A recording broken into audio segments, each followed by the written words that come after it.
When we drive all over Georgia, we can see people like Bo Davis, Shane Stone, and Ricky Holland walking along the side of the road. These three gentlemen from Statesboro want to work. There has to be a better way for them to get to work. The biggest barriers for most folks with disabilities, and I think I know this pretty well, I'm a sibling, I'm an advocate for my sister, it's always transportation. Of course, that gets more complicated when you get outside of cities and towns and you get into rural areas. The problem with the lack of transportation for people who want to go to work is it stops you from going to work. We know that people that go to work who receive SSI particularly, when they go to work, they return to taxpayers, each person, every year over $3,000 per person. Well, if I had all that money, I would probably buy me, something that I really need, like clothes. Because I know transportation could be a connector so that you could, you don't have to limit your thinking to just Bullock County. There may be something in Claxton. There may be something, just in one of our surrounding little cities, a job that you could do.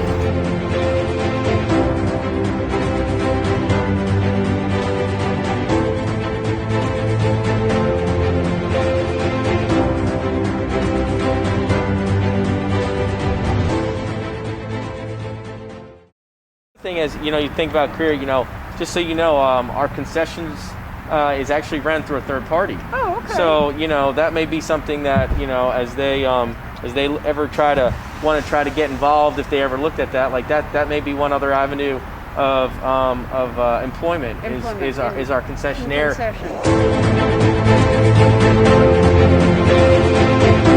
You use transit for every area of your life almost, whether that be for work, for recreational activities such as church, sporting events, anything involving community access. Transit is a necessity. So without transit, people are not only missing out on necessities such as doctor's appointments and employment, but they're also missing out on feeling a sense of purpose within their community and feeling like they're a fully integrated member of that community. The other thing we can do, I think, for policymakers and local economies is to understand that people represent purchasing power. Now, this number is a little bigger. We're working to get it for the state of Georgia, get it kind of nailed down. But every year, households in the United States who have a member with an intellectual or developmental disability represent $66 billion, that's with a B, $66 billion worth of purchasing power. I buy a few things, deodorant, cologne, some shoes, socks, t-shirts and stuff like that. One solution that I would definitely recommend that we've seen be successful in Georgia through Gwinnett County Transit is a micro-transit program.